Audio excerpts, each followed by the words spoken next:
Hello, can you guys hear me? GM. Awesome. First time, nailed it. All right, how's everyone doing? Feeling reckless? Like the guy on Aave. He that dude must have just played a round of Rektless or something. He was feeling real reckless, dropping $50 million into an Aave pool, getting 326 Aave back. That's real reckless. Or it was money laundering. Yep, maybe we'll know one day. I've seen the arguments for both. It seems like it's not as likely that it's money laundering and more that cow swap or either Aave front end or cow swap, like Aave front end might have shown the correct quote and then somehow it like refreshed. I think that could happen. And then on the cow swap side, there's only one solver. So when there's only one solver for that specific pool, there's no competition, and therefore, like the best solver wins. In this case, there's only one, so I think the input order had a minimum of 326 Aave output. So the solver did what the solver was going to do. Yeah, I don't think it was money laundering, but we'll see one day, I guess.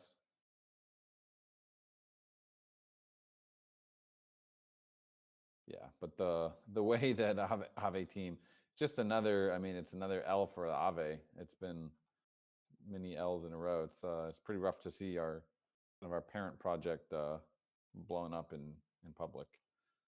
Not fun to see for sure.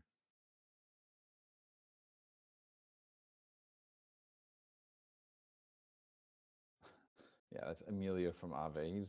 He's been there for, I think, pretty much from the beginning. Pretty tone deaf stuff, I gotta say. Well, how are people playing? You playing Rektless? How's everyone liking the new levels? And take a look at the leaderboards here. Got the leaderboard, and we updated it with the individual scores per level. Not totally sure why they say forest and lava. I think it should be FUD, FOMO, Alpha, Keck. We'll get that fixed. But let's see who's on top. Augie, let's see. Let's start with the base level. We've got, looks like Augie's on top with the base level. 1,400 blocks. Very nice. That's like 4 rounds, I think. That's pretty insane. I can like barely get past the first level. I'm happy to even beat the boss. And then Forest FUD level, we got ZD at the top with 1,800 blocks, 1,864. That's really, I mean, the difference between base and FUD is actually right. Yeah, it's this week's compo. And so what we're gonna do is I have to confirm with Golden Cross, but I think what we're gonna do is, since we announced this kind of midweek, we're planning to end the first week next week during next week's Hangout, and then the final 3 levels will all end on the subsequent Hangout. So you'll get a little bit of extra time to play the FUD level this week. Give everyone, time to see the announcement, come on in, play a few rounds. And let's see how the FUD, the FOMO level. We got Karmism. We got Pixelcraft Sucks as number 2. Nice name. Very good. Love to see it. On the alpha level, we got Augie at the top. And on the Keck level, we got Karmism and Augie. Wonder who Karmism is. That's a cool name. I like that name. So yeah, jump in, play some Rektless. Took us a while. There was a lot of stuff to do on the mobile, but we finally got it working like pretty smoothly. pretty excited about that. Website looks amazing like always. Got a new little video for it. So yeah, have fun and enjoy your Gotchi Rektless experience. Windows leaderboard reset for the new comp. Yeah, so I was just saying, I think it'll be next week at this time for the FUD level, and then subsequent rounds will be at the Hangout every Saturday at this time. We'll just give people a little bit of extra time for the first round to come in and get reacquainted with the game, and then the next 3 levels after this will be ending. So it'll be the 21st, 28th, and then I guess the 5th, maybe the 4th, the 5th.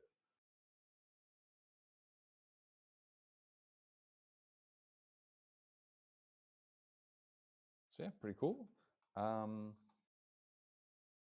Not a whole lot on my side to cover this week. Mainly we were just kind of finishing the final details of Rektless this week. I wanted to get that out. And we're also, the cool thing about Rektless is we're also going to be open sourcing the full code base for the Rektless Unity game. You know, in case anyone wants to take it from here and keep going building levels. It's the first time we've fully open sourced a game code base. I'm actually pretty excited about it. See what if there's anyone out there that wants to keep going with it and help Pixelcraft build it together. So that we'll make an announcement for that once the repo is live, and that'll be probably. I think there are a couple final things we are doing with the repo to kind of prep it to make sure there's no like secrets leaked or anything in the repo. So that'll be pretty cool. Yes, Nestor, you got to win base to advance to the FUD level.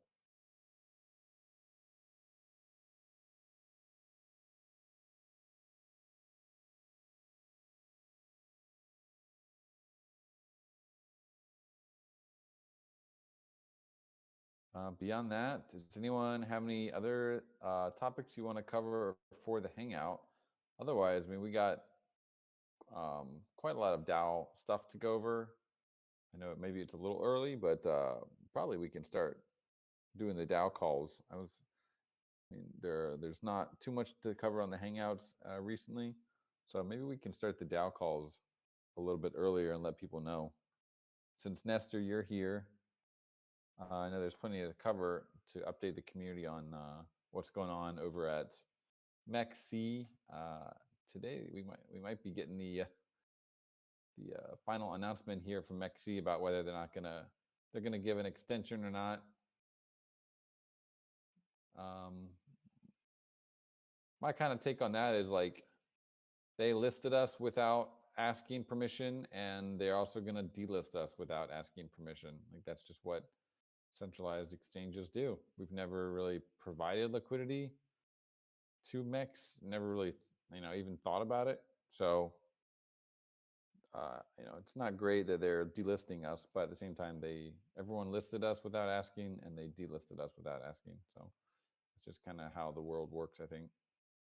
Obviously, if there's anything we can do to prevent it, that is within our power, we should.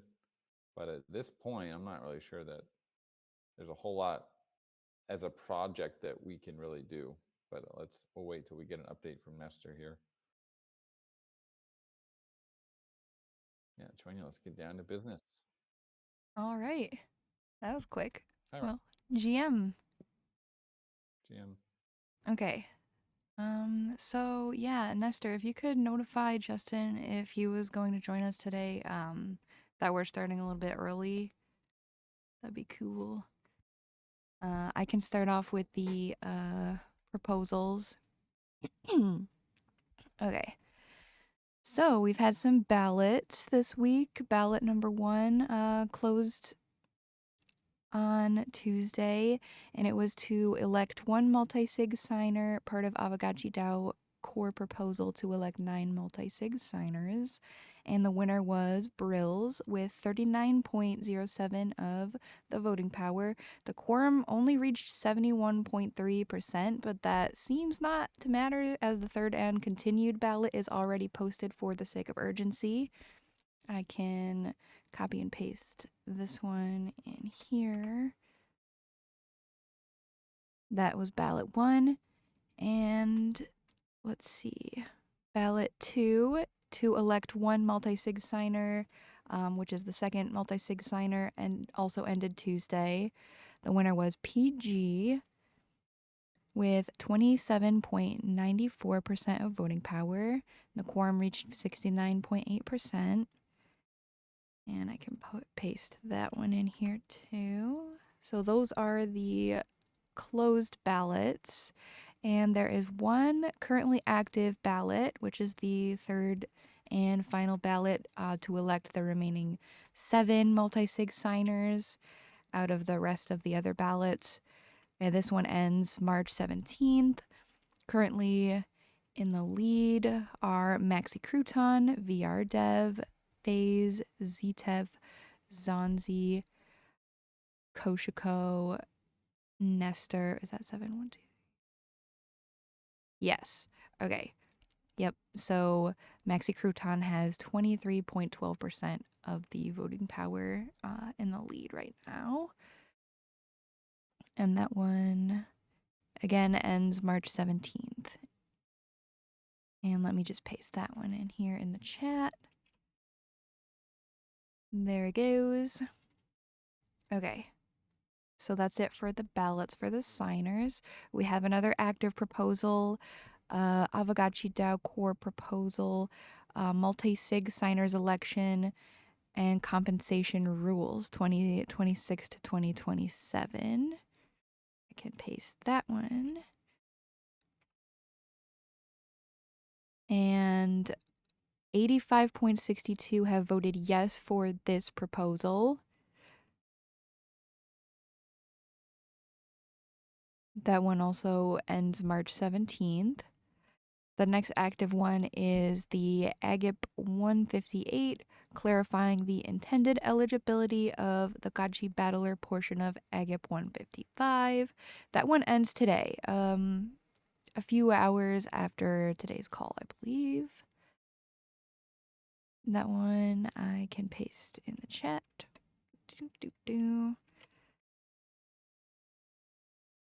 All right now, 79.15% have voted for the Battler Defined eligibility. Basically, Gotchi Battler decides. 13.85 have voted to abstain, 13%, and 7% have voted eligible wallets only. And that is it for all the closed and active proposals. Daylight saving? Yeah, so the call technically started like an hour later today for those in the US and participating states. But I guess it's the normal time for the DAO call to usually start. Mm-hmm. Yeah. Doesn't change for based Asia. Mm-hmm. Right. Daylight savings. Yeah. I'm all for abolishing daylight savings in the US, to be honest. I don't think we need it. It just messes everyone up. 2 p.m. UTC. Roxana for president. Yeah, I shall enact that change ASAP. But yeah, moving on to our discussion topics. I'm bringing up Nestor to the stage. Welcome, Nestor. Hello, Roxy. GM. Hello, Roxy. GM coderdan. Hi. Hey. Do you hear me well? Is yes. Okay? Yep. Oh, perfect. Okay. Yeah, you already read it. The proposals. Yes, the ballots are part of the core proposal. So all three of them.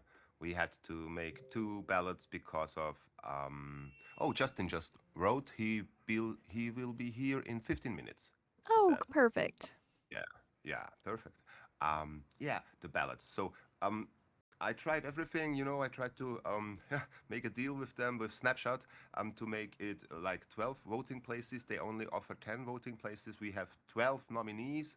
So VRDev came up with the idea to split it up, and so that it would be fair, not two groups. The winners of the groups, like you read it, that was PG and Brills, are now already designated signers, and of course, all of that is on the condition that the proposal itself, which is the core proposal, passes. So all the ballots will be, of course, void if the core proposal, which is now I think at 85 or something like that, you said it, will not pass. But I guess it will pass. 89.9%. 89.9. That's 90%. So yeah, that's another 700,000 votes, voting power to conclude that. Right. And last one, yes, that's the remaining 7 signers, and then we will have finally our signers again complete. Yes. Yeah, awesome. Yeah.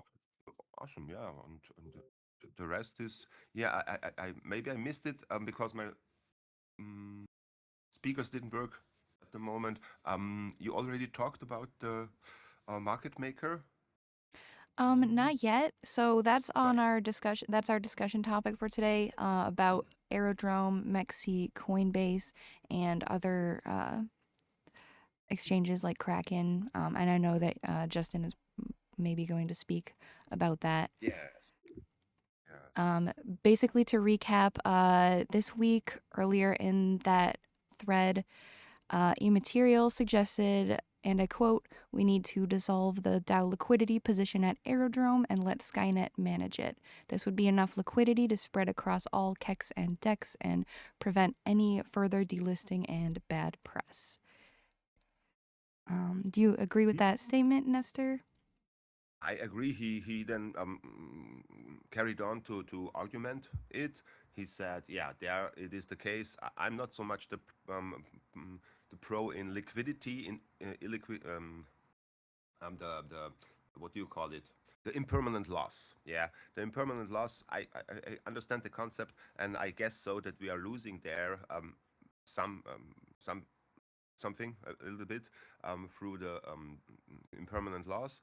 And the liquidity, he argued, would be better utilized on the exchanges, which is like ostensible, because if we have there enough liquidity, if we don't fall there below some of their KPIs, then we will stay listed, and there we can also make through our market makers some maybe some profits even, as opposed to the to Aerodrome only. And it's like a little bit of imbalance we have there, if I understand correctly, more than 1 million in liquidity on Aerodrome, and it's like a little bit of a double, because now that we don't have future markets, the market maker Skynet is using Aerodrome also to hedge their positions on the exchanges.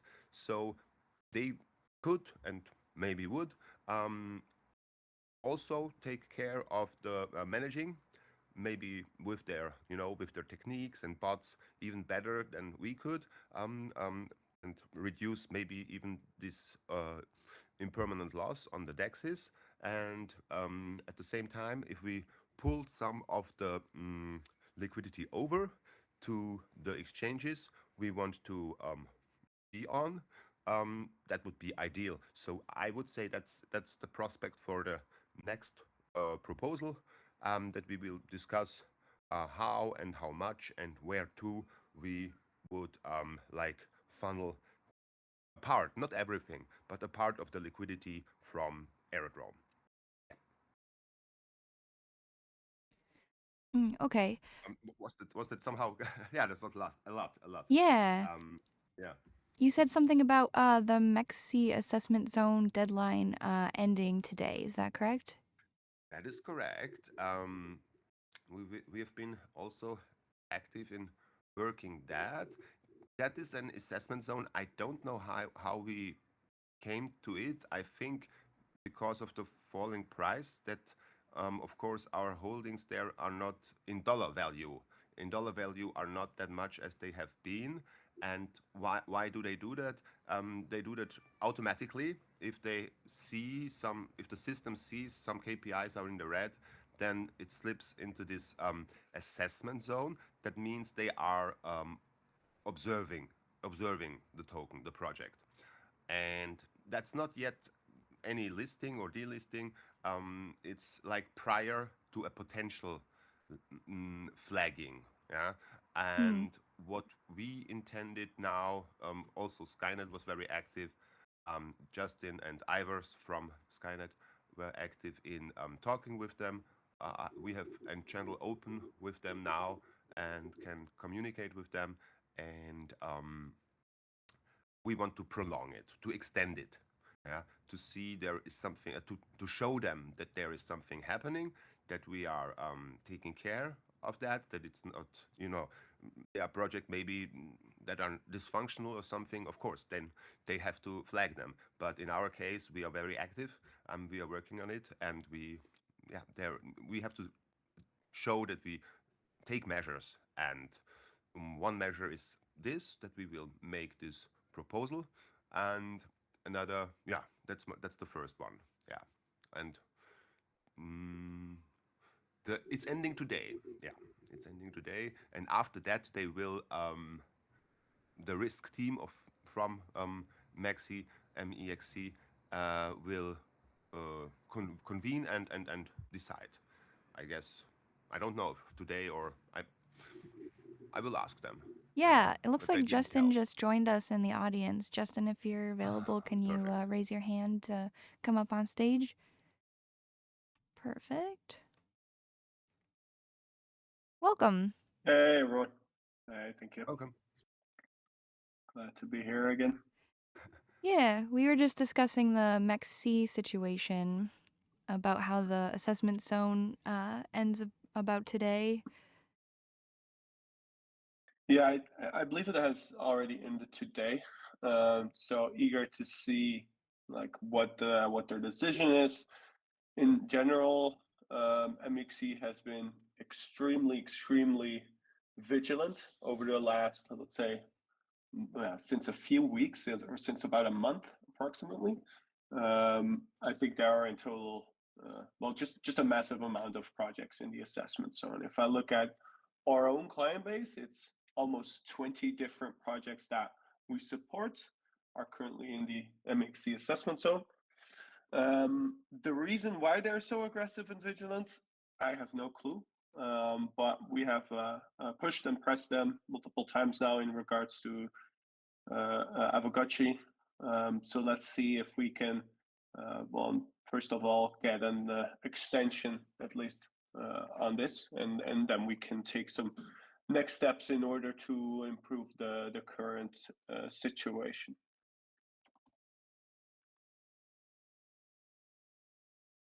Okay. Awesome. And yeah, so right now you guys are focusing on MEXC, and then you'll be focusing on other exchanges like Coinbase and Kraken, right? And OKX? Yes. Yes, correct. So OKX we're covering. Coinbase, I think not yet, which definitely we should get some attention there. Same goes for Kraken. From our end, with what we like proposed, if we are going to market make for like 4 exchanges or more, we'd have to slightly increase our fee. I think only slightly, which is a very fair offer. We still want to get everything started here as quickly as possible. We can get it started, but to me, it's not clear yet which structure we can work on there. Is it going to be a non-custodial through your accounts or custodial through our accounts? So once this is settled and clear, we can move very quickly with these exchanges. But please note that for some of these exchanges, such as Kraken, Coinbase, it can be a bit more difficult as well to get a corporate account, for example, set up. Well, it's difficult enough for the other exchanges. I now am waiting almost a week from for a response from MEXC. I wrote them several times, delivered all the documents we have, and also inquired if we can like provide even more. And maybe they are not responding because of the assessment zone. Is this a possibility? What do you think? That they are No, now? I mean, I doubt it. If you're just setting up an account, I doubt like it specifically has to do with that. It's Okay. probably just Okay. bad customer service. Yeah, if you have a ticket ID, Nestor, feel free to send this to me, and I'll send Okay. it to one of the Yeah. staff at this Hmm. department within MEXC, and I can see if I can speed things up for you there. Oh, that would be wonderful. So the same goes for Coinbase and Kraken. With Coinbase, I also already contacted their institutional department, and will have to look if they sent back a ticket number. I don't think so, but I checked that. And with Kraken too, I will try. So as it stands, we have to go with the mm, with the custodial accounts in that sense that you take care of it. Yeah, that we cannot make it in the sense that we would give you the IPs. So that's decided. Yeah, Okay. on the grounds of And yeah. Mhm. yeah, okay. If that's decided, then because I was not fully aware of this, then I will move on that like ASAP. So I'll check with our team. I'll write them after this call so that we can start setting up the accounts and or the sub accounts this Monday, as long as that's fully accepted from within the DAO. Yeah, you said Nestor said you said Wednesday, quote, in the last minute Justin mentioned in a half sentence something about peculiarities with Coinbase. So I'm looking Yes. forward to Saturday to continue that thread as Thank you well. for remembering. Mhm. Yeah. So is that what you were Yeah. talking about? We had a call. You remember this week. I think it was Wednesday or Thursday. And it was only half an hour. You remember we had a call with Ivers and Justin and me, and also Zaunzi was shortly there. And right at the end, you said something about Coinbase that it was like somehow more difficult with them to Yeah, I mean, yeah. Coinbase indeed, like they follow policy and compliance a bit closer to the letter compared to even Kraken, Gemini, Binance US, even in some areas. But we're quite familiar with the process. We are a recommended market maker as well. Coinbase, as mentioned in our market making guys, is a recommended partner to work with. For the longest time, we were never able to work with a non-custodial retainer model on Coinbase. I believe this has changed now, so we could work on one of your accounts connected to the to Aavegotchi. But I'm not 100% certain. I wrote last Wednesday to one of the staff of Coinbase, and they are checking internally what their stance currently is on this. So once I know, then we can see if like we'll be able to, yeah, switch to a non-custodial model on your accounts if possible, and if not, we can then stay on the custodial model. In either case, we'd have to start with the custodial model if we want to support this ASAP. For me, Coinbase is also an absolute priority right now. I do see a lot of external liquidity there in the books. I see a very high spread, so that's not great. And still, it's one of the exchanges with the most volume, even though its spread is between 1% and 3%. I think it's one of the highest priorities right now. Okay. Kraken, as you've mentioned, I would say the same. Yes, because right now as well, I see very little liquidity, very high spreads. So would really like to get started and get them in the work. So again, like on Monday, we'll be able to set up the accounts, and then I expect either Monday afternoon or Tuesday morning, we would be able to set everything up and get everything working, improving liquidity and all of the steps. We'll have to see fit with the amount, like how we want to distribute the inventory that we have appropriately before we, potentially we have some more inventory to work with regarding the Aerodrome changes within the liquidity pool. Yes, right. That is something that would probably take now with the proposal and core proposal. I think about 3 weeks. I'm setting it up and we'll put it before the community to approve of and to vote on. But right now, as you say, the approved inventory from our side was from the original core prop was 200,000 on each side. So I guess we have still a bit of room there. So if you could make an estimate, I think then we could arrange that that goes fairly quickly, that we could transfer it. Yeah, that's now you said Monday or Tuesday. Okay. Yeah, we could get everything up and running and started. And on Monday we could already send like the transfer addresses as well. And then I'd have to send probably, I need to check what the agreement that we have states, but potentially we'd have to do an addendum to the agreement in regards to which exchanges will take custody on. And yeah, I mean, 200K per site is really great, but anywhere starting from 50K per site per exchange will already in all cases make a very big difference already.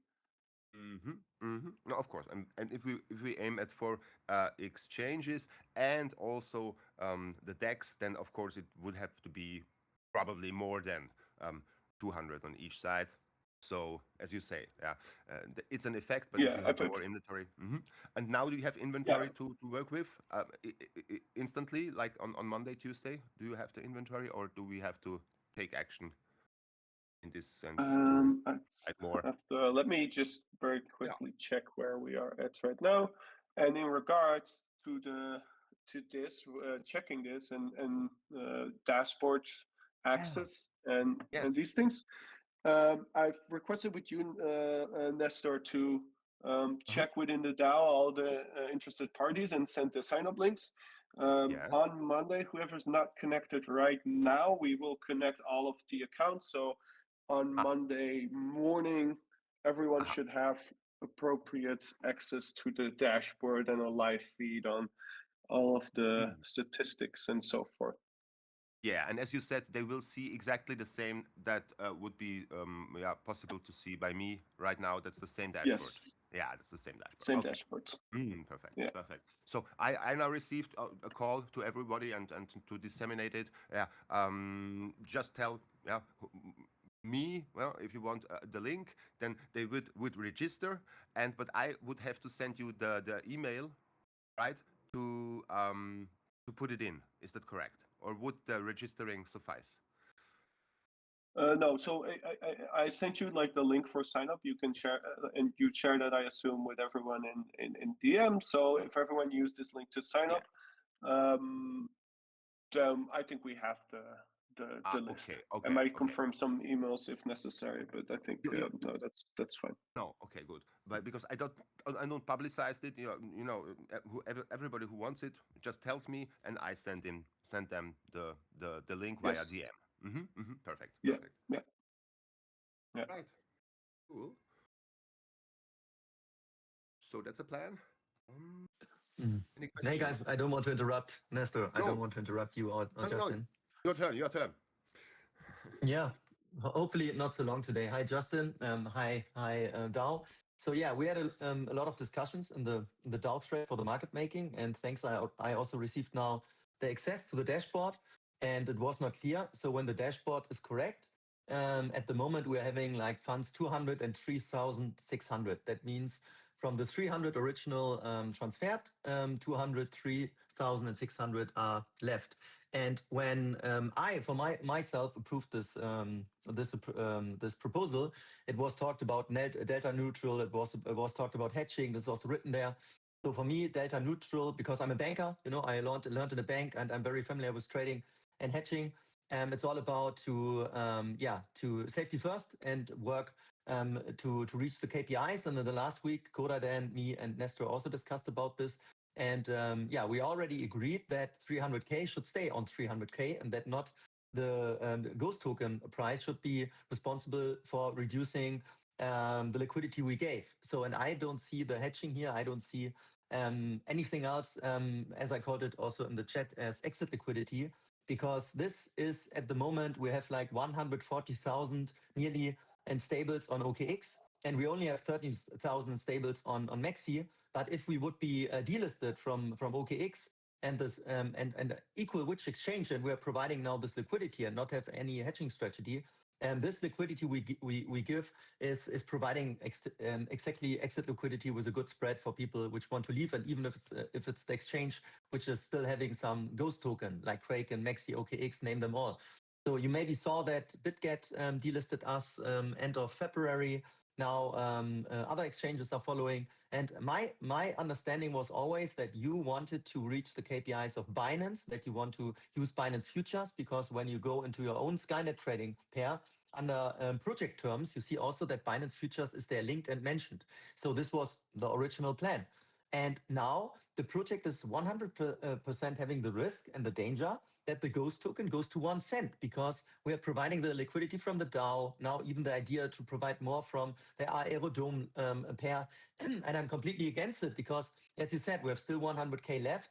We have at the moment a very big allocation on OKX and stables, what is not necessary in my opinion. You can use this for other exchanges. And I was a bit confused when we agreed 3 weeks ago that you want to start immediately on Kraken, that it was not done. And I think this is just into your direction.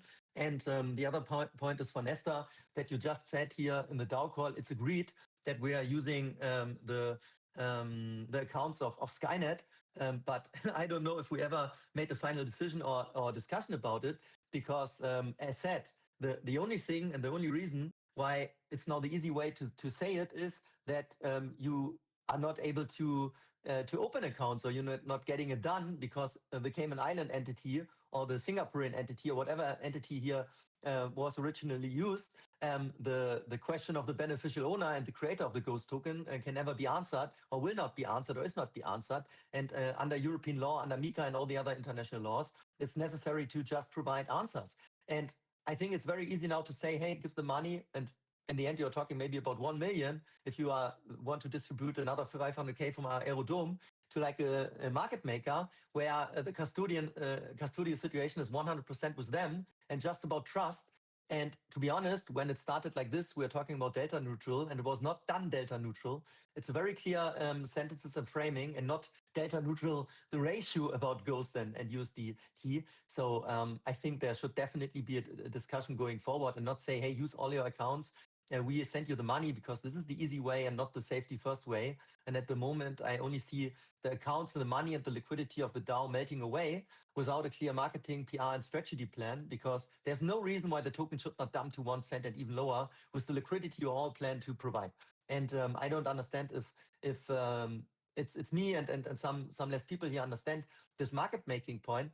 But at the moment, it's not about the liquidity, as said. MEXC said we're in the risk zone because no organic holders, no community, no trades on the pairs. It's not about this volume which Skynet is providing, and also other exchanges can do it. It's not only to put money on a custodial account managed by Skynet and thinking all is good, we will not be listed. It's crap. It's not right. We can be delisted either way. So even if we are working with Skynet, and then the liquidity there will be to dump the token to 1 cent or even lower with a black box of the centralized exchanges, and then it's gone. The project is done. So, and the liquidity out of the DAO is melted, and it's a very clear situation here, and I want to prevent this. And maybe tell me, Justin, what the plan is to work here on not having the ratio stable of stables and the ghost token, but what was original planned. Also to have like 300K stay on 300K, because what P&L was done. I don't see the P&L, and I think this was also miscommunication here from Nestor in this chat, because he said we're having like 151,000 stables plus 37,000 or something like this. How I read the dashboard, it's just 151 1,700 in stables and 52,000 value of Ghost. Maybe you can agree. So 100K nearly already gone. Yeah, let's, because there's quite a few things here. So in regards to the current balances, we are also connected on the DEX side. So on the DEX side. So I do need to double check what the exact numbers are and if like everything is properly connected. We often have some issues here and there. So I want to make sure if we're going in detail or in discussion in regards to the balances, the changes in balances over time, that we have the correct numbers. I can't currently say with 100% certainty. So let me request that with the trading team today and get back to you in the chat on that to see, okay, where are we actually at? Indeed, in the beginning, it was, and that's how we discussed this, is that we would mostly quote also with delta neutral trading strategies through hedging with Binance futures. Obviously, before we even were able to get started, the delisting came through for Binance Spot. We momentarily were still able to use Binance futures for hedging, but also Binance futures got just delisted as well. With no other future market, we contacted some additional venues. For example, like like we introduced previously to list on another derivatives exchange, but understandably so as well. By the way, there's no it's not wanted by the DAO at this point. Thus, there's almost no places currently to properly hedge against, at least not with futures or derivatives. So what we are doing is we are, if I believe correctly, currently hedging with the liquidity pool. So we are running arbitrage and counter trades within the liquidity pool on Aerodrome. However, that does still mean that if the main liquidity provider is the DAO, in one way or another, you are simply also hedging against your own balances as well. So yeah, if there's no places or possibility to hedge, obviously if we're providing liquidity, this liquidity is partially at directional risk of the market, and that does mean if the if we have more sellers than buyers, or balances are impacted, and we'll build more an inventory of more Ghost and less stables. We use a variety of algorithms still, such as dynamic liquidity algorithms, in order to reduce this and make sure that even once we identify higher selling pressure, that we, for instance, remove some of the liquidity for the books. One of our top priorities is 100% to be very sustainable with the inventory that we do have. But yes, like we are at hand of market conditions. If there is more, or if there are more sellers than buyers, yeah, the token price is going to go down, and we are going to lose stables to stop this. If we would not do this, then the token price would only decline in a much faster fashion. So yeah, it's also like we are working here in service to you. We work with the tools that we are given, and happy to have a prolonged discussion on which trading strategies right now are best for Aavegotchi and for the Ghost tokens. I mean, for us, that's only preferred because we want to make 100% sure that we are aligned on which choices we make. But right now, one of our also other top priorities is trying to make sure these exchanges, that you stay listed on these exchanges. And this is currently not going well. Feel like since the delisting on Binance, we're fighting an uphill battle. There's not a lot of transparency from exchanges as well. So it's difficult. With the delisting warning from MEXC, troubles with OKX, Binance, this is not going well. but yeah, please let me know what you suggest in terms of changes or direction here. I'd be very eager to have an open discussion on this. But yeah, we're doing the best that we can with the tools that we have. It was still very much so, also in my understanding, that we were waiting for accounts to be set up on Kraken, Coinbase, other exchanges who wanted us to trade with, as this has been quite a big discussion within the DAO. So yeah, I was not properly informed, as far as I know, that we are in agreement that we would move into custody for our exchanges. But now that we do know this, like, we can move very fast with these exchanges. I'll stop here you're for a right. moment. I hope this answered some of the. I hope this has answered some of your questions. But please let me know if you have any additional follow-up questions on this. You are completely right, Justin. And for me, it was also not clear that that you, as Skynet Trading, will have the responsibility for the funds on your books, on your custodial wallets. And I was always having this understanding that we are having accounts as DAO or as a company or from the Singaporean entity. This is what I discussed first, because they are different entities, and this must be answered first. And I repeat it monthly, weekly, because this will not change, and it will also not change ever in the future with the regulation, which is good for Europe and the USA and APEC.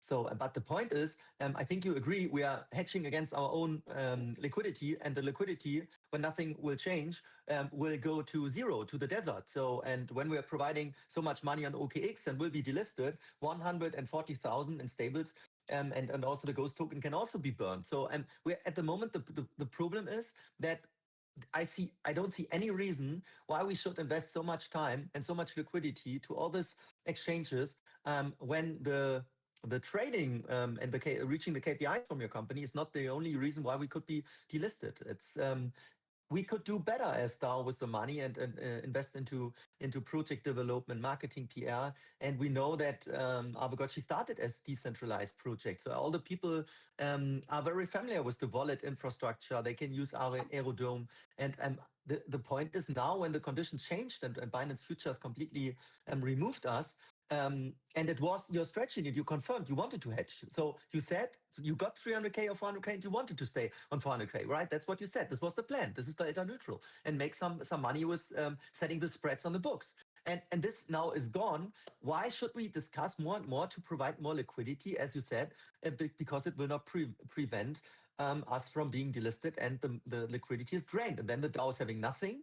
So the money is gone, the listings are gone, and the project is dead. So Okay. I really don't understand this situation. I think you're spiraling a little bit. Think that, I think the next steps, yeah. as you said, Justin, was creating the accounts, right? That's what I gathered from what you said. What you said. I don't want to speak for you guys, but I think, like, on the note that the project is that, I think that's probably a bit of an exaggeration. We still have, like, very strong tier 1 exchanges that we're currently listed on, that we see organic trading volume on, that we can support and make liquid. That is our priority right now. And I understand, like, it's an important choice. Where are you going to put your focus on? But I would also assume the token and the token's utility of Ghost is a major part of the ecosystem in the DAO, right? So it's your suggestion to just simply not support any of the centralized exchanges and wait for all of these exchanges to delist you, because that would, on this road, not take very long. I think that's is an even worse outcome than not stopping at least stopping the bleeding right now. Yeah, exactly. But you already have like 300K, or you get like another 100K, which are approved on a different plan because Binance Futures are gone. And the DAO should definitely face the situation to think about perp taxes, or to think about some other hedging opportunities. I think you recommended Bitmart, but coderdan had some bad experiences. But yeah, we need like a plan to hedge. I do not recommend Bitmart. I thought. Definitely not. I thought. No. Okay, I thought it was No, Bitmart no, from. no. I saw it in the chat. I think Okay. probably wasn't it Derabit maybe? Definitely not Bitmart. Okay, was just who recommended BitMEX? Sorry, BitMEX. Sorry, BitMEX. They're all the same. Yes. BitMEX. So yeah, too much bit. Bits and bytes. Exactly. But would this change the situation when we would be on BitMEX? Would it be like a future pair then on BitMEX? Yeah, BitMEX only does future, so that would be a future pair. But it's still an important topic to discuss and to decide on as well from your end, because having a futures pair also brings back a lot of speculation in the token. Our ability to hedge the position is dependent on the amount of liquidity on the exchange. And it's very difficult for us to estimate that if we would realize the listing on BitMEX, if we actually see institutional or retail add liquidity to this futures pair. On the other end, it's free. Like we can probably get it for free for you. Normally they do charge a listing fee, but I think they're quite easy to work with. So we can see if we can get it for free and see if this works and adds value. So yeah, on the other hand, Yeah, might not be little. too much. I would say there's no reason why risk to not. it. You can start little by little. You can start little by little. This is also what I would recommend. Not put 200K and 200K or what you recommended or 100K pairs to the exchange. Let's start small because the market cap is very small. We're in a bear market. Let's not provide so much possible exit liquidity. Let's test how the exchanges are thinking, how they're reacting. We can play it with little pairs like 15K on both sides or 25. Because as you said on MEXC, you only have like 15. So we have 13,000 when I look at your dashboard at the moment at MEXC, and we're talking about delisting, but we're having not so much liquidity. And it's even a hustle to get like 30K from the DAO holders and members in their original Ghost token to that exchange to see how bear market topic we are discussing here. So I would say if you start on Kraken, let's start little and not with hundreds of thousands of deposits on black box centralized exchanges. I think there's 100% you have a point here. There is a balancing act, and we don't want to supply an infinite amount of liquidity just because we potentially can, obviously, and we need to be mindful of the balances.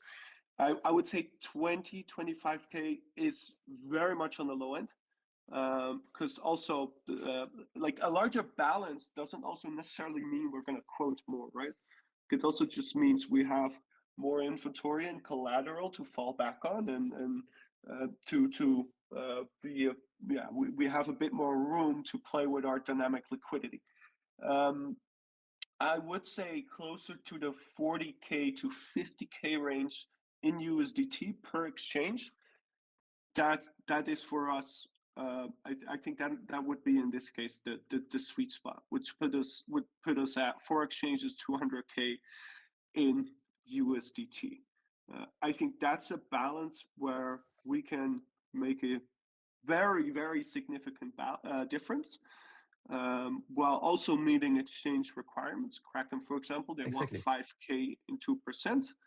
And for sure, we can start there. We can see how the market reacts, how it behaves, and see if an additional, like a high amount of liquidity in the books, if this equals just relentless sell pressure or not, or if it actually also promotes and incentivizes trading activity in general. Preferably from our end, we definitely have more on OKX, more on Coinbase, but I think like we can recommend an absolute minimum of 50K on USDT, as well as then also like 50K on the counter pair in Ghost tokens. We can most definitely work with that and make a difference with that, and start there and scale things step by step. That is completely fine with us. Yeah, but you agree you could also start with 25 and 25, and when you see it's not enough, we can increase to 50-50, right?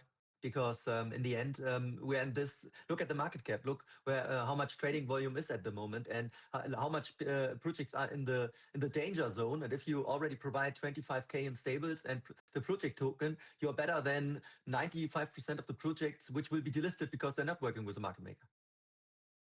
Yeah, I still think with 25K, I still think it's tight. It's probably too tight. Also, because we can't rely as much on dynamic liquidity, and we have to rely somewhat on static liquidity, which is easier to take advantage of by market participants, and it's much more vulnerable to sell pressure. Whereas with dynamic liquidities, this is more sustainable. So again, like 50K in inventory on the exchange does not mean we are putting 50K directly into the books. Just to make sure. Yeah. No, understandable. But on MEXC at the moment, you have less than 30K on the in the balance sheet. So more ghost token than stable. So, and this is a big tier one exchange, Yes, you call and it. So, and it's less than 30,000 right now. I don't call MEXC a big tier one exchange. It is an exchange where we definitely see activity and organic volume, but the liquidity requirements from MEXC are extremely low. It's extremely low. Like MEXC has a liquidity requirement of just 1K per site. Coinbase is overall 5 to 10K per site. Kraken is 5K per site, and OKX is also 5 to 10K per site. So like Exactly. the requirements there are what I'm quite talking different. about. And then Yeah, for Gates, it's about 2K per site. However, like what we're mostly working with and on MEXC does not have to do with the liquidity in the books right now, because that's not the reason for the delisting at this point. Yeah, exactly. So I can just talk to everyone here who's listening.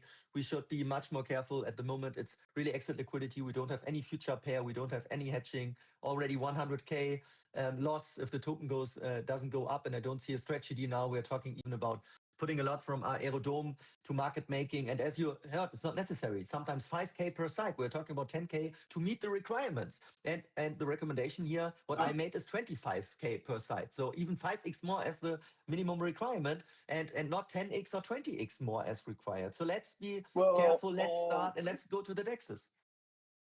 Well, the thing is, when I say 5K per site in the 2% or for Kraken, that's the liquidity requirement in the 2% price range, which means if the price moves by 2%, you trade 5K worth of liquidity. So if we need to maintain 5K within the 2% price range, both up and down, we can't do that with 20K in USDT. That would mean if the price goes down by just single digit percentage, we have no USDT, like no inventory anymore in principle. So in order to maintain 5K in 2%, we definitely need more than 20K or 25K per site. Could you maybe make us like a document to write here this for MEXC, OKX, Kraken, Coinbase, so the exchanges you can work with and you recommend, just that we have this written. And also, I mean, MEXC is at the moment had very low liquidity, as you said, 1K per site necessary. Mm-hmm. But then we can also decide, and we already agreed on 400K, so we have 100K less left. But as I said, at the moment, we just bet and hope, this is an honest answer, we hope that the ghost token will ever go up, that the ghost token you have on your balance sheet will have this value what they had when you got it, because we have not done delta neutral strategy, because you said the instrument were gone. So, and I don't want to have the completely liquidity from the DAO gone, because my point is this money could be used much better for the project development, for future years, for even 10 employees paid 2 years honestly to work on this project, that not the assets of all the holders are worthless. Because what we're doing here is playing casino and hoping, and hope is not a business case. And if we are delisted, okay, but if there's a new project development and new things, the exchanges are happy to list us again, because otherwise they are missing the volume what we are having on the DEXs, right?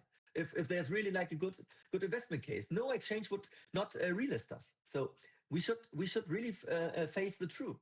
This is the point. This is the truth. I would really say that it is super. I haven't in very, very, very few cases ever seen a project get listed after delisting on the same exchange. That's just something we can't, like, we definitely need to try and avoid that at the very least. And if we're gonna do it, you are gonna look at another listing fee, because there's only a very small selection of projects that actually get listed on exchanges without paying a listing fee. Like we'd have to be in a very good situation all of a sudden to be able to realize this. So preventing delisting is infinitely times easier than realizing relisting. So that definitely deserves attention, capital. Happy from our side to make a recommendation in terms of the minimal as well as the recommended inventory per exchange that is needed to to keep the book liquid and keep the exchanges happy with the amount of just to keep the markets healthy. I'll check with the trading team and I'll provide a recommendation there if needed per exchange. Would that be valuable? And then you also, yeah, absolutely. And then you also think about this point on which exchange you can do this delta neutral strategy and the instrument we need here, which was gone with Binance Futures.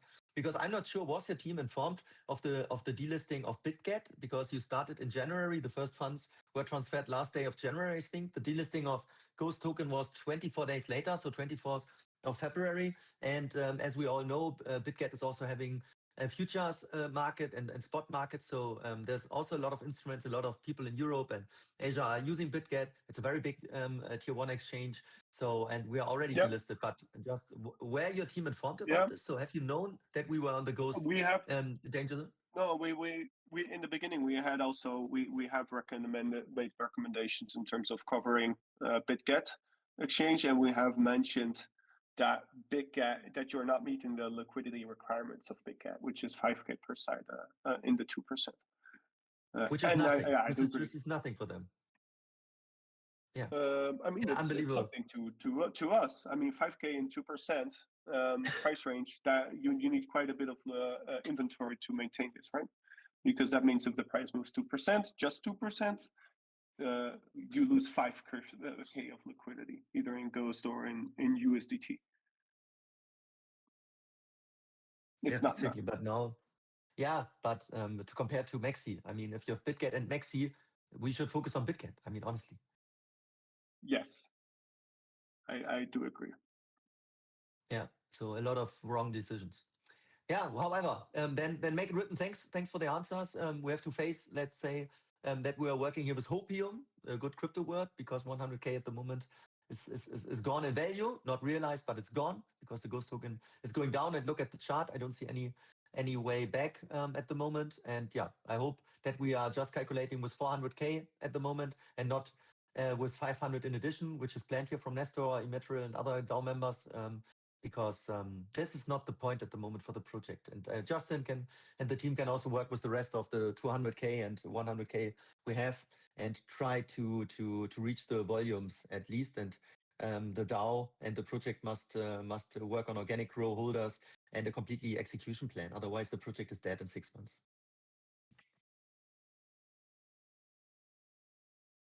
So back to the topic of Aerodrome, there was this was mentioned by Nestor in the market making forum that we still have 50K of each USD and Ghost earmarked from the last proposal. You did say, Nestor, that it can't go to Skynet or a business DAO account. Can you clarify a little bit about what that means? A business DAO account. Well, that would be an account on an exchange for the DAO, and as I wrote, it proved a little bit more difficult, than thought. But your question was if we could use it, or on which account it should go. I didn't quite understand. Yeah, we already have it earmarked, from my understanding. Yeah. Mm-hmm. Is there anything we can do with that to make it useful for the situation? Well, depends, on what Justin recommends, but and we want to do. So it could be useful. There are different viewpoints, as we heard, but it certainly could be used, yes. But depending on how we want to employ it or deploy it. Yeah, but we have still some room there. That's correct. Yeah. So Okay. my opinion, my opinion would be, yeah, let's try it. But of course, yeah, we have to somehow decide in a group, like now, like you ask. Yes. So my opinion would be, let's do it, and let's hear what others think. That would be my approach. Yeah, so this new Aerodrome proposal that we're discussing, how would that be different from the last one? That would be different from the last one because it would not be directly regarding a contract with a market maker. Yeah, it would be if we decided that some part of the funds would go to the custody and to the management of Skynet, then we would write that into the prop. It would rather concern, as I understand, immaterial, and that's where I agree, that the funds are there laying, so to speak, idle, and that it would also, my idea would be also, and there's also differing opinions on that. Into that proposal, it would be a big proposal. I would also like to write something about liquidity mining. So I earmark some of that for liquidity mining for our games, for example, like even if it is not very much, a staking program. If you show the exchanges, also MEXC and different exchanges have staking programs, that you are willing to invest something like that. There was the talk about visibility and advertisement. Staking programs, liquidity mining programs are always like a part of an campaign, of an advertisement campaign. So that would be definitely a part of that. And depending on how much we would like divert from there, we could designate it for other things too. Whatever someone thought up would be better used funds than leaving them there on Aerodrome. And just, there isn't so much trading as to warrant 1 whole million being there. So these funds could be used for liquidity mining, for management by a market maker, and whatever someone would think up. That's somehow answering Yeah, what you? Yeah, okay. yeah. That would be the idea. So let's see. Maybe there come some ideas. What else that would be useful to? And but I would say these 2 points, and we should discuss that maybe in a new thread. Yes, because it isn't directly related only to a market maker. Yeah, another question. So you pointed out before that MEXC has a liquidity mining program, Yes. called Launch Pool, and I was Launch wondering what pool. the benefits of that might be if you or Justin wanted to answer. Hmm. I can link that here. That's the Launch Pool. I didn't like it's an advertisement campaign. It's part of a campaign to disseminate or to distribute, knowledge and tokens, and but I haven't looked into the details, honestly, right now. I only saw that's clearly a liquidity mining program that they offer, that they have already an infrastructure for. But maybe somehow someone. It's always the same. It's always the same. If you have like a liquidity mining program, you stake, for example, USDT or USDC, and then after a while, for weeks, you get like, let's say, $30,000 in Ghost token as airdrop. And what will the people do? They just sell the 30K in Ghost they get against the DAO liquidity provided by Skynet from our market maker. So if you do provide on MEXC like liquidity, and then you do a liquidity mining program, and they are getting just the token as an airdrop, you That can would be not. shoot the money to whatever. No, that wouldn't make sense. No, it would make sense if you staked their own token, of course. If that somehow was bound for a certain time, that would be rather the way I would employ it. So you stake the token, the ghost token, and you get something for that. Like, for example, I find that's the best idea that we have right now.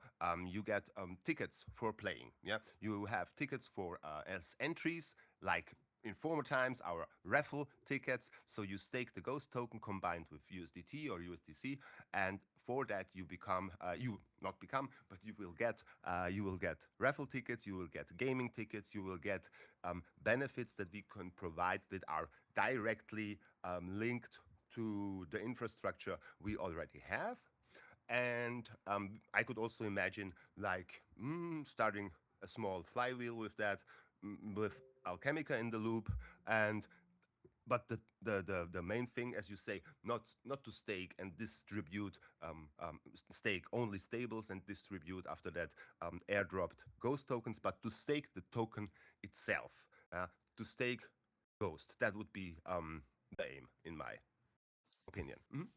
This is something you can do on Aavegotchi, because this is something, Yes, a yes, gamification which was done. This has nothing to do with a launch pool. A launch pool is always the exchange is getting money, let's say USDC or USDT for 4 weeks or two months or however, and they are using the money a good interest rate. They plan with the money because the money is locked, and then at the end of the time you get the airdrop, you get like this launch token or this ghost token or whatever, and then it will be sold. This is how it works. So a launch, why should a platform like Binance or MEXC just provide this? I mean, seriously, what you're talking is gamification. This is the core of Aavegotchi. It must be done on Aavegotchi itself, because otherwise you have to pay a lot of money. Let's say you pay 50K to the platform, that they offer you the platform to give 50K for free away, because they don't have any benefit from it as a platform. Right. There are certainly different. So good that we clear that up. There are certainly different forms of staking. This, what you describe, what is classical on the exchange, that would be right now. That's not interesting. That's correct. Just to the contrary on that, yes, staking and combining it with gaming, that would be our way. I agree. Okay, yeah, good arguments.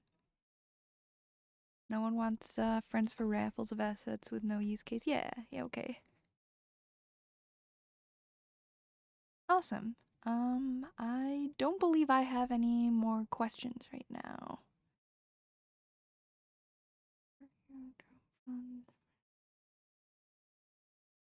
So as far as the proposal that might come out soon, we're just waiting on confirmations of estimates of suggested numbers, so we can stay tuned until then. I think we don't, and also coderdan wrote here, Lifeboat wrote here, that they are also more to stay with the liquidity on the DEXs, and I'm very happy with the sentences also from the founding team. And because with this situation, DEX liquidity is king, and it's transparent, and this is where the project came from and started. And we should work on marketing and a plan. We should not make a proposal, just a new proposal, because we know that so much people are not here in the Saturday calls. They just vote in the DAO, and that they don't understand the whole situation and just vote for yes, put more money from Aerodrome away, because they just click to vote to maybe get another partial distribution treasury point. And that they're not even reading what we're talking about. So we should definitely make a thread to discuss this more intense and use the money different, and not for more market making at this bear market March 2026. So maybe we are talking in 1 year other to that part, when the ghost token is higher, when the project made more steps and projects and products. But yeah, just to see also here what the chef wrote. So not just spin a new proposal for this silly thing. This would be my wish.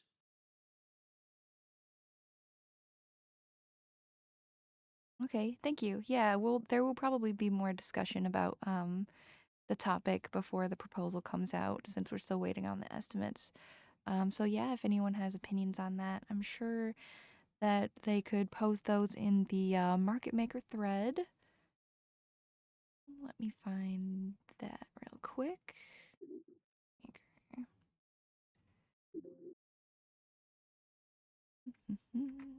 Okay, there it is. So you guys can go there. And anyone have final thoughts? Last question to Nestor. Nestor, how much money was deposited to MEXC because of the overview? From all this money from the partial distribution, the nearly 400 people claimed soon. I don't have now actual numbers. You mean live numbers? How much from in which time frame we're speaking? you said if we are don't reaching 30K in organic deposits in Ghost token, we are. I mean, how much was deposited from this community? Oh, I don't have really live numbers now. You know, I would ask. Yeah, maybe Justin, you maybe he has some numbers that are current. I saw. I would have to look into that. Yeah, I can't answer that right away. I didn't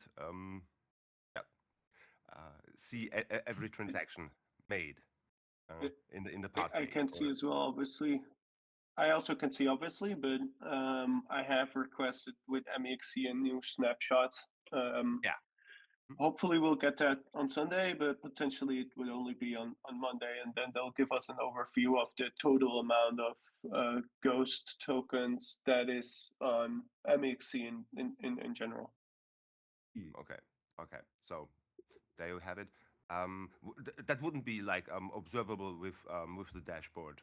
How much like inflow or outflow there was, except for the. But no, we can only see what's on our account.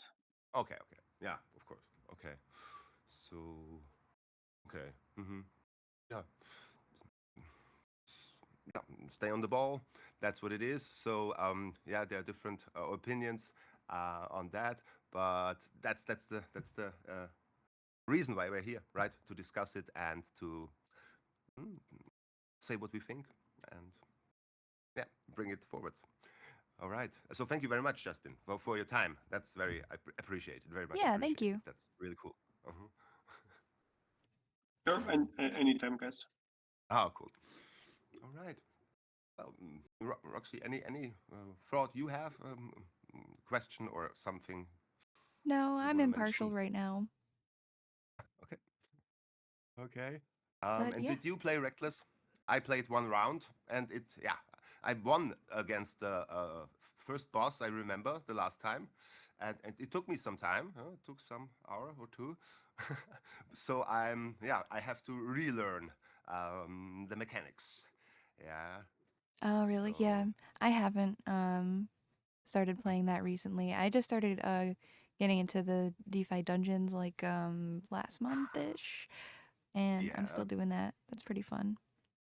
It's fun, right? It's fun, right? Yeah. I also always wait for midnight when you get the extra boost, and then I play my 3 matches, and yeah, it's fascinating, right? Yeah. You just watch the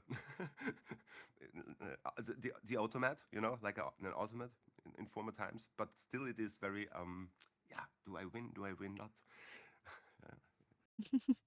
fun. Right. Mhm. Okay. So yeah, I think that's it for the call and the topics. Thank you, Nestor. Thank you, Justin. Thank you, Crazy Crypto, and everyone in the chat. It's been a good call. And I hope everyone has a great rest of their weekend. Have a great weekend. Good weekend, everyone. Bye. Okay. Bye. Bye. Bye.